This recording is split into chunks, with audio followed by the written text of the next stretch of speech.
ওই এলাকার যুবলীগের, আওয়ামী লীগের যে সন্ত্রাসীরা যারা ছিল, তারা নৌকা এবং জয় বাংলা স্লোগান দিয়ে আমাদের শিক্ষার্থী ভাইদেরকে রক্তাক্ত করেছে।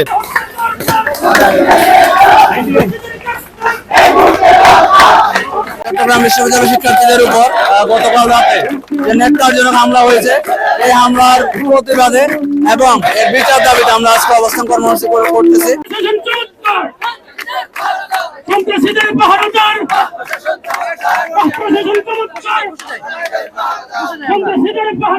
গতকাল রাত 11:30টায় আমাদের একজন চট্টগ্রাম বিশ্ববিদ্যালয়ের বোনের উপর আঘাত করা হয় তার বাসার দারোয়ান কর্তৃক। তারপরে আমরা যারা চট্টগ্রাম বিশ্ববিদ্যালয়ের শিক্ষার্থী ছিলাম, আমরা যারা খবর পেয়েছি, আমরা সোহরাওয়ার্দী হল থেকে আমরা সবাই গিয়েছি। সেখানে যাওয়ার পরে দেখা গেছে যে এই এলাকার স্থানীয় যারা ছিল তারা আমাদের উপর হামলা করেছে এবং এক পর্যায়ে আমরা যখন আমাদের সংখ্যা যখন বাড়লো, তখন ওই এলাকার যুবলীগের, আওয়ামী লীগের যে সন্ত্রাসীরা যারা ছিল, তারা নৌকা এবং জয় বাংলা স্লোগান দিয়ে আমাদের শিক্ষার্থী ভাইদেরকে রক্তাক্ত করেছে। শুধু রক্তাক্ত করে ক্ষান্ত হয়নি, তারা পুলিশ প্রশাসনের গাড়ি ভেঙে দিয়েছে, আমাদের চট্টগ্রাম বিশ্ববিদ্যালয় প্রশাসনের গাড়ি ভেঙে দিয়েছে এবং সেনাবাহিনী 4 ঘন্টা পরে এসে আমাদেরকে উদ্ধার করতে হয়েছে। আমরা যারা আহত হয়েছে তাদেরকে চট্টগ্রাম বিশ্ববিদ্যালয় মেডিকেলে নিয়ে এসেছি, কিন্তু মেডিকেলে আমরা পর্যাপ্ত কোনো চিকিৎসা সুবিধা পাই নাই। কারণ 1 বছর যাবত আমরা মেডিকেলকে সংস্কার করার জন্য দাবি জানিয়েছি, কিন্তু সংস্কার করে নাই, তাদেরকে নিয়ে যেতে হয়েছে সিএমসিতে।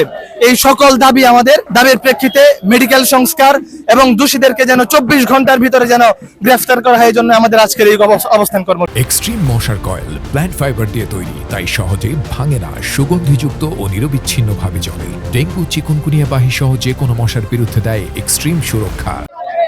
আমাদের এই ছাত্রদেরকে শহরে পাঠানোর জন্য আমরা গাড়ি দিয়েছি। আমাদের একজন অ্যাসিস্ট্যান্ট ডক্টর গেছে, আমাদের চিকিৎসার্থীর সাথে আমরা কথা বলেছি। তারপরে আর যে আরেকটা প্রশ্ন করা হয়েছে যে এখানে আমরা আসলে কি করছি, এই প্রশ্ন হচ্ছে যে আমরা ব্যবস্থা হচ্ছে আমরা একটা নিরাপত্তা কমিটি সহ সবার সাথে আমরা একটা মিটিং ডেকেছি। আমরা পুলিশ প্রশাসন, সিভিল প্রশাসন এবং বিশ্ববিদ্যালয় প্রশাসন সহ আমরা নিরাপত্তা বাহিনী সহ একসাথে বসে আমরা এই সন্ত্রাসীদের গ্রেফতারের জন্য সর্বোচ্চ ব্যবস্থা গ্রহণ করব। আমাদের চিকিৎসাদের আমরা তো 24 ঘন্টা, আমরা তো এখনই তাদেরকে ডাকছি, আমরা তাদেরকে এখনই ডাকছি। গ্রেফতার করবে পুলিশ, গ্রেফতার করবে র্যাব। আমরা বিশ্ববিদ্যালয় প্রশাসন এবং সরকার থেকে সর্বোচ্চ প্রেসার তাদের উপর দিচ্ছি। এটি হচ্ছে যে আমাদের বক্তব্য।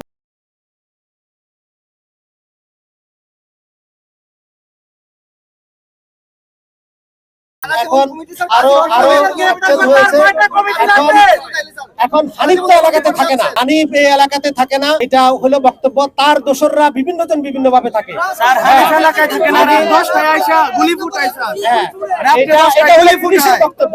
আমরা সরকারের উচ্চ পর্যায়ে না হলে আমরা বলবো যে বিশ্ববিদ্যালয়ের পুরো অবস্থা বেগতিক। এই একজন হানিফের কারণে এবং তার দোসরদের কারণে এটা আমরা গ্রেফতারের সর্বোচ্চ চেষ্টা কিছুক্ষণের মধ্যে আমরা মিটিং করে আমরা সব লেভেলে জানিয়ে দেব।